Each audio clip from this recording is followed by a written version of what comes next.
Whoever said you can't take fine dining and make it fast does not know Grégoire.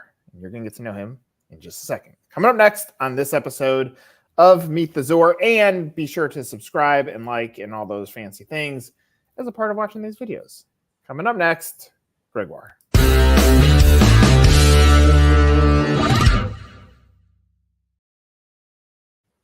I told you we're going to have fun. This is a fun one. I have to say, you have mastered my name. I mean, I had to if I couldn't. But I like that. I like that's your first reaction. Okay, so I always start this way, and I think it's important. And I know you, and I know your journey. But for anybody that's watching, how did you fall into franchising? What's your franchise story first, and then we'll get into the business. The franchise story. Well, franchise for me was not something I was interested in from the get-go, just because for me franchise was McDonald's and Burger King. So when I decided to grow, it was only one way. It's just grow by myself, and and it's hard. It's hard. There's lots of things that you need to do, and anyway. So that's why I didn't really look into franchising until a couple years ago, when I'm not working that much at Grégoire anymore, just because I set it up in a way that I just support them. I'm there if they need, but my wife and I had decided to grow the business, and I looked at different ways to do that.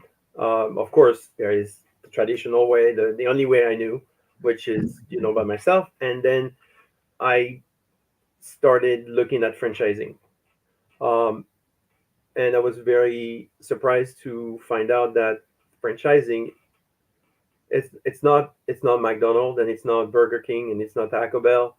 Franchising is all about system, and I am really good at system. I can do a lot. I've built many kitchens over my career. I worked for the Ritz. It's all about system, and I give myself the challenge, just like when I opened Grégoire, I give myself the challenge to open a takeout place, fine dining with great food, to really challenge restaurants that we're not doing takeout. I took the challenge to make Grégoire a franchise. Before I started anything, I really put it down to see, what can I do to franchise without compromising the quality, compromising the customer service, compromising what we do, and is it really possible? I didn't do it by myself, and my wife was helping me a lot too, because we're a team. But I came up with a system that will help us grow, and keep whatever we do at Grégoire the same way, quality and speed, and using super fresh ingredients, and local product as much as we can. So, go back to the decision to franchise. Your perception is McDonald's, Burger King, etc. And we're going to get into the structure of your opportunity, but it's anti that. Were you afraid of franchising? Like not the system of franchising. Were you afraid of the association? Yeah, because it's not your culture. I didn't want Grégoire to be associated to a franchise. Yeah. For me, franchise was not a good word.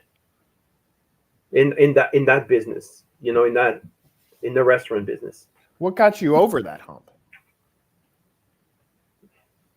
The greatness of franchising. I by listening to podcasts and looking at videos and talking to people, and I found out how fantastic franchising is. and how helpful it is to others.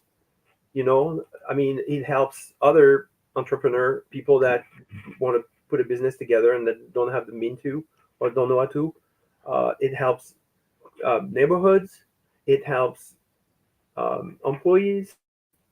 It helps everyone. You know, at the scale, it's freaking unbelievable. You know, and in within franchising, people are so helpful. They're so here for you anytime. Anybody, even your competitor, is willing to help. It's not nowhere to be found anywhere in the business.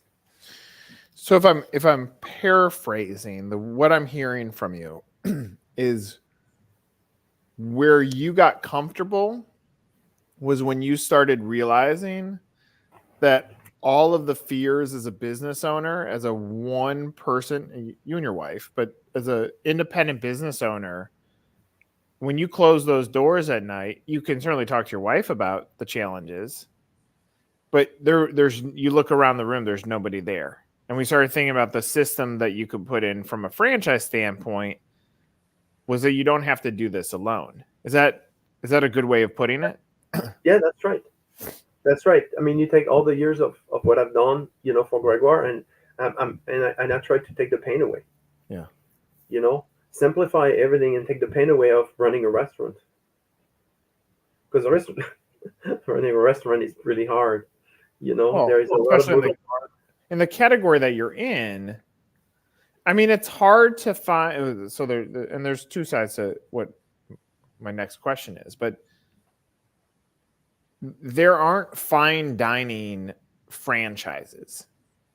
There are fine dining groups that end up opening, it could be a multiple location. Like probably the one that goes to top of mind is like in Emerald, created just a steady flow of restaurants as more of a prestigious chef, but nobody's really done it like fine dining into franchising.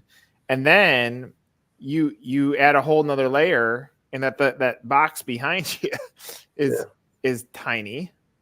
And then you're adding in a whole nother layer to say, well, go back to my vision on franchising. I want to make sure people don't have to do it alone. So they're Mr. and Mrs. Entrepreneur. You don't have to be a executive premium chef, because the model that we built, we're gonna do all that for you. Like, so you're pioneering something that's never been done before. Is that exciting and scary at the same time? Yeah. But of course, and when I opened Grégoire, that was the same. It was exciting and scary, and I believe dearly in the process, in the product, in the restaurant, in my ability to run it. I knew a lot about running a business, but it's always scary. But I want to take that away. That's the pain that I want to take away from the franchisees. What's as you define it, what is the business opportunity? Wow. It's, if you love food, if you love great food, and you love people, and you love great people, and you want both of them to be married together, you can be the conduit to do that. Really. You can be the one without experience in running a restaurant, feel fantastic, serving great food, and making people happy all day long. I want to, because I am familiar with your business. I want to frame this for other people that may be watching this, because the point of this is to give anybody that's thinking about potentially buying a Grégoire or thinking about owning a restaurant the opportunity to obviously meet the founder, but also understand what the business opportunity is. And I'm gonna articulate it the way that I see it, and you add corrections to it. The box behind you is how many square feet? 600. Right, 600 square feet. Now, there's something magical about the unit that's behind you, which is part of the allure of the brand. Like, it's a magical unit. It's a rare scenario. the likelihood of finding a 600 unit with the same charm and experience, and if you ever go there, I've sat in those seats right in front of there. That's a magical place. And so when a franchisee opens, how do you get as close to the magical place as possible? What you've engineered is saying, one, we do have some flexibility in the real estate. Two, you've built this hub and spoke model, which, and the brand is not like Dunkin' Donuts, but old school Dunkin' Donuts was always like you get the donuts built at a commissary and you deliver them out to the units. So that should offset some of the real estate costs, the production, the time on site, and then you have a whole section of restaurants. So you're taking some of those same philosophies by building this hub. So as a franchise owner, you go buy your 600 to 1,000 square foot location. Grégoire will have this hub, the culinary hub, that will produce the product near to the finish line and distribute it to you. What that's going to eliminate is the labor costs of having a premium chef in your restaurant. So that's a big deal. And obviously you're sharing the costs of how this hub works, but you're accessing this delivery system that is going to give you the product already fully baked. It would be almost like this is another poor comparison, but it's the one that comes to mind. But you take Target. It's not like Target manufactures those TVs or manufactures the Legos or manufactures the clothes or manufactures the makeup. What they do is they build a supply chain so all those things come fully baked into the shell that they're paying real estate for and some staffing, but they're not producing it. And so what you've done is you've cross-applied the same sort of philosophy to the restaurant space in fine dining, which if you were going to start a fine dining place on your own and you're not a professional chef, good luck. You're going to have to pay a professional chef. And then you're going to have more real estate because you need storage. And you're not going to be able to engineer things. So that's from the business standpoint on the hub and spoke. And the last thing, and then fill in any gaps that I have, I think the magic of the brand, it's not only the farm to table or the quality of the product, which I will say, I will vouch for the quality of the product. It is phenomenal. I think there's also magic in this box. And if you go to the website, you're going to see what's happened with this box. But the box is engineered to add longevity to the strength of the product so that the flavors and the appearance and the delivery sustains far beyond that moment. So like in the unit behind you, Grégoire, there's limited seats. Like you're going to go off and have a picnic or you're going to bring it home. And so you've engineered, like these are the systems that I'm talking about. Is there anything that you feel like I'm missing in trying to describe what this opportunity is? That is not non-traditional. No, you're totally right. The experience, I mean, we have thought about pretty much everything from getting the product to delivering the product. And even after delivering the product, we are actively communicating with our customer to make sure we're doing a good job, because of course now everybody is on their phone and digital and you barely talk to them, but we still want to communicate to make sure we're doing a good job and right. See if they have any ideas. But everything, we have thought about everything from beginning to end to make the product just perfect. So the only thing the franchisee have to do is really make sure that the customer experience is the best. So make sure the food is delivered correctly and to the guest in the right manner. From a franchise standpoint, you're in your infancy. I mean, you've been doing this now, franchising, for a little bit of time, but you're in the infancy in that the franchisees haven't officially bought in yet. You're building up a healthy funnel or pipeline, but they're not there yet. If I'm evaluating the business, I would say, and it's unfortunate and it's fortunate, but the saying "keep it simple, stupid" doesn't exist here. Like, this is not simple. It's simple at the end, but it's not simple in the brain because of the way that you've set it up with the culinary hub that solves all the issues that we've gone through. But to a franchisee, it probably adds a layer of complexity. Do you feel like, is that the reason why you haven't awarded that first franchise? And do you see light at the end of the tunnel that now, after all this education to these candidates, that you can see that the turn is almost there? I don't think I don't think it's obviously, by talking with all those people, there is some that are skeptical into the delivery, but there's a lot that are excited and willing to go through. We just have to work some kinks. I've been talking to a bunch lately that are really they know the system, they know the franchise model. They love the product so much that it's not even about the product anymore. It's about who came up with the idea and who came up with the product. And if that person is able to do this with Grégoire in Berkeley, well, they really believe not only in the product, but they believe in the person that created that product. Yeah. And there are some people that are like that. Put the answer to this out in the aura. What happens over the next, say, 2 years? What does Grégoire look like in 2 years? I believe that in 2 years we'll have another market open. Yes. I think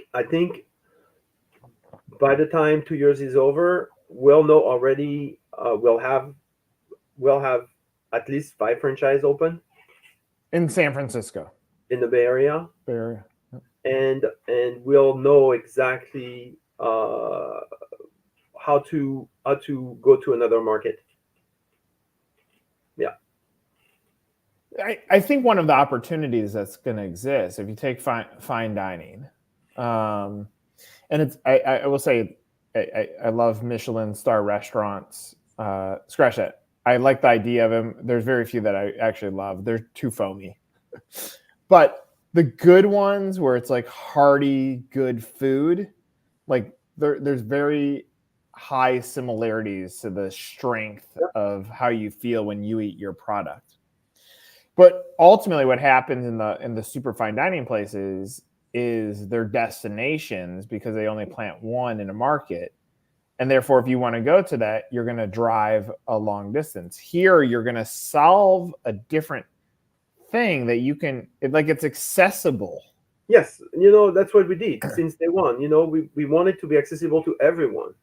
Of course, it's not your daily sandwich, and it's not your typical, cheap, supermarket sandwich or food.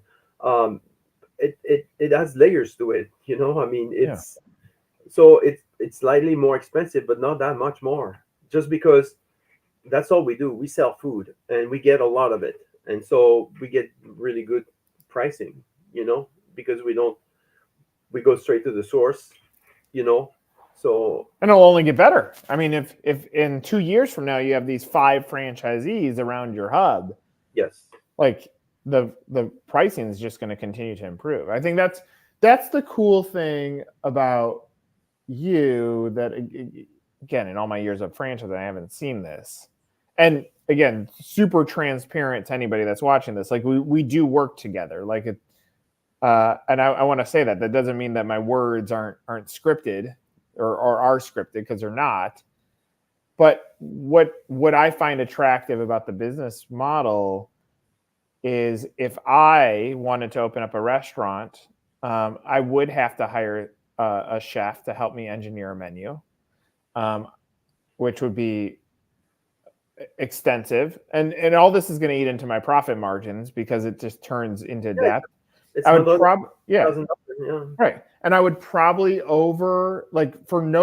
it's not wrong. I would probably over invest in the real estate because I don't know better. So I would have refrigeration and freezer, which you don't even need a freezer here because it's all fresh. But I'd probably go bigger on the kitchen than I probably need to.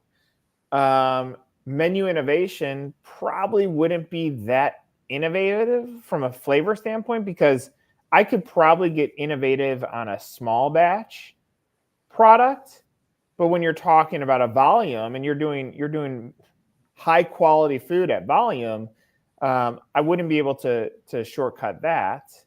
And so I think about all these things that would prevent me from going into a restaurant on my own. You've solved that.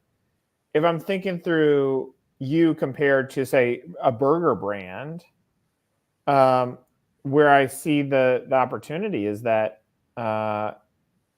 there's a clear point of differentiation. Like, there's no one like you, and that gives you like this upper hand in the process.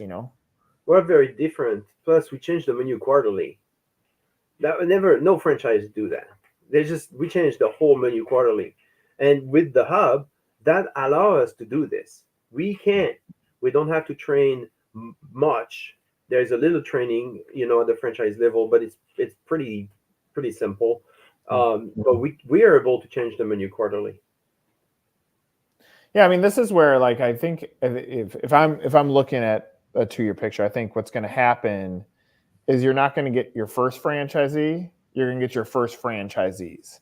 Because what needs to happen is you need to build 1, 2, or 3, 2 or 3 together. And they're going to say, let's go do this. And so now the collective is going to say, yep, we believe in you, Grégoire. You're going to centralize the hub. They're going to get open around the same time. And that's what it is. We believe in you, Grégoire. This is what it is. This is not we believe the system is going to work. No, we believe in you, Grégoire, because you've done something fantastic. That's right. That's right. And that's why I think I can see it. You're close to the finish line. And look, if anybody's watching this, again, this is my approach is to show the personality of the founder or the CEO in these interviews or discussions, because then at least you know who you're buying from. But that last statement, if you're watching this and you haven't filled out a form, hold on to that last one. Now you have to do your due diligence. You have to cross-reference the value of the business that Grégoire has engineered, which you can see that in the cost to get in and how much you can make. But I'm excited about where this next stage in the story goes. And I'll say, like, you're not a quitter. So don't take this as a quitter statement. But the reality is you're so good that if franchising were to fail, you're still going to succeed because you're just you're good. Like, you understand systems, operations, and quality of product, and a lot of restaurants miss that. So that's the cool thing is, like, you have a safety fall no matter what. But I think if people can listen to what's between the lines here, that you get you're basically investing in a Michelin quality chef. And the vision that's already been created in a small box. I think it's a really interesting and unique opportunity. And you look at the financials, it lines up quite nicely. So kudos to you. I'm proud of the work that you're putting in. I'm proud of the patience that you're having. Franchising is certainly not easy, but I feel like you're getting close. It's good. It's good. I always take my time. I don't never rush. When I don't have to, I never rush. And it is good for me because I am fine tuning everything on my side to make sure that there'll be no kink, when we really launch that. So. Well, Grégoire, thanks for sharing some of your story. For Grégoire, I'm Nick. This is another episode of Meet the Zor. Thanks.